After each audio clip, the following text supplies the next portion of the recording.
Do you want to tell everyone what Mommy is making today?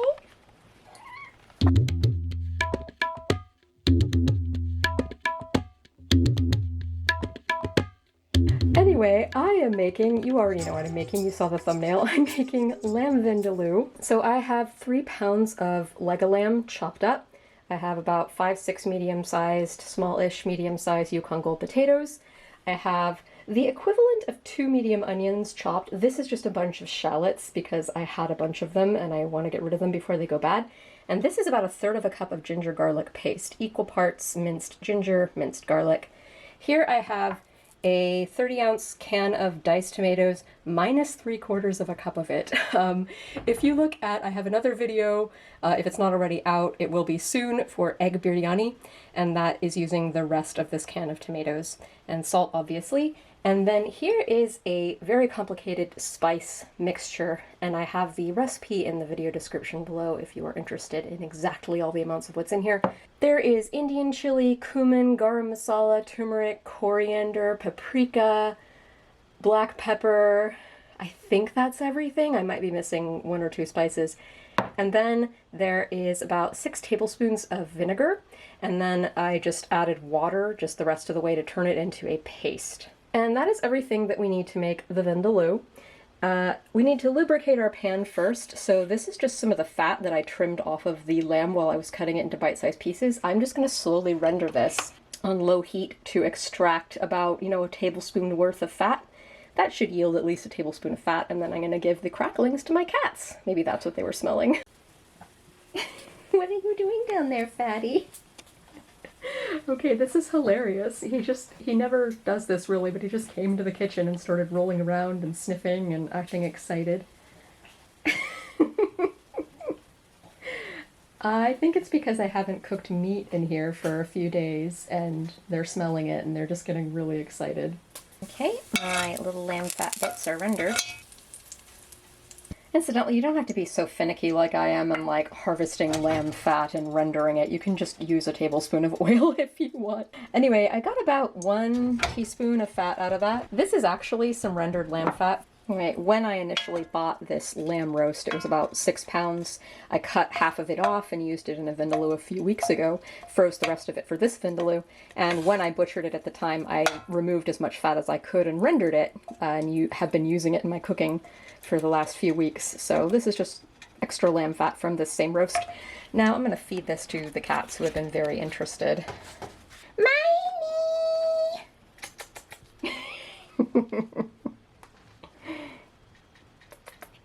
Oh my goodness. Hi.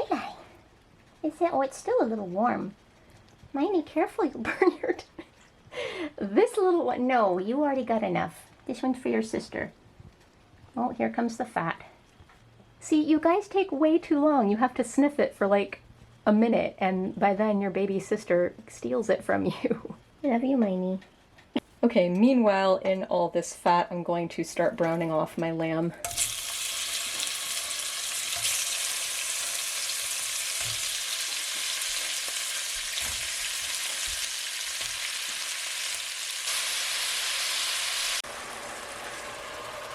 So I put my first half of the lamb in there after it's cooked, and I'm doing the second batch right now. Ideally you would be browning it, but it's kind of steaming more because it's previously frozen meat. The other reason it's steaming is my stove. So if you're like me and you have a cheap apartment stove, it's going to be inconsistent. Some days it's going to be hotter than others, and lately it's been running hot, so I turned it down a little lower than I would have just to be safe, so I wouldn't burn my meat, but it seems like it's running cold today, so now I've turned it up. Anyway, if you have watched this far in the video, I assume you're not vegetarian or vegan, but in case I still have some vegetarians or vegans watching, hey, here's some shallots and some ginger garlic paste for you. In fact, let's come over here where there's less simmering noises. Anyway, if you are vegetarian or vegan, you can leave the lamb out, like start cooking at the step where I add the shallots. And then I think what might work is some pumpkin or some roasted cauliflower florets or some chickpeas. I will have that information in the recipe in the video description below. You can also use different meat. Back to the meat. You can also use different meat. Traditionally this is made with red meat.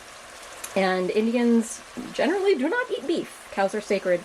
But you can use beef, you know, if that doesn't go against your religion.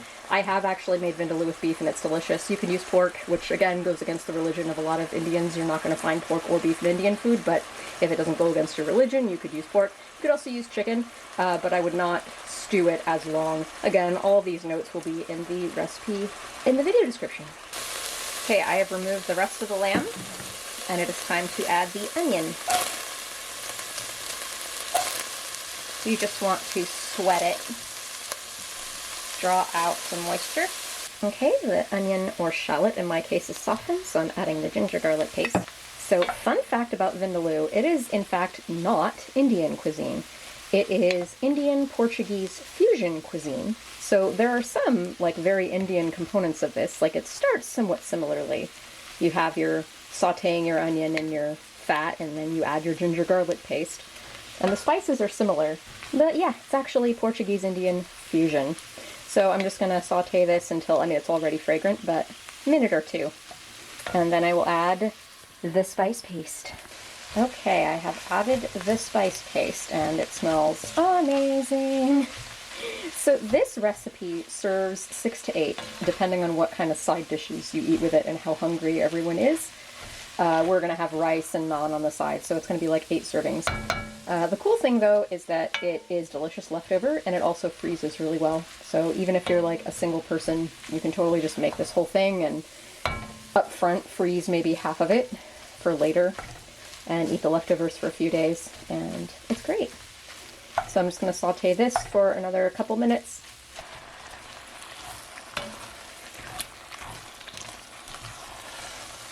You want to use the juice from the tomatoes to kind of scrape up any bits of spice or lamb browning that's on the bottom of the pot.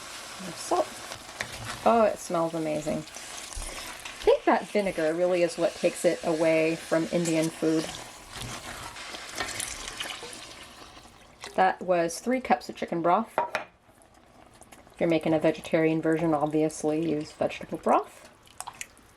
I've added the lamb and any accumulated juices back to this stew.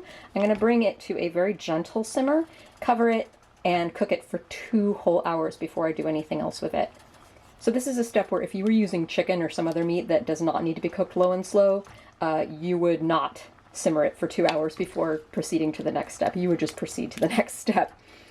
But red meat, you want to cook it low and slow so it'll fall apart and be spoon tender. Well, the lamb has been simmering for 2 hours, so I have added the potato chopped up into bite-sized pieces. And I'm going to simmer this uncovered/covered. I'm going to kind of monitor how much moisture is in here. There already is a fair amount of moisture, so I'm probably going to simmer it part of the time covered, part of the time uncovered. Basically for another hour to let the lamb finish cooking and to let the potatoes become nice and tender and soft.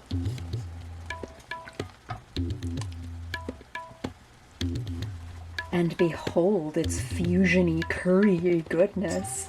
This is my husband's favorite dish of all time, and I love it a lot as well. So I really do recommend, and I hope that you try it. Like I said, it's a good leftover and it freezes well, so it's definitely worth making a big batch.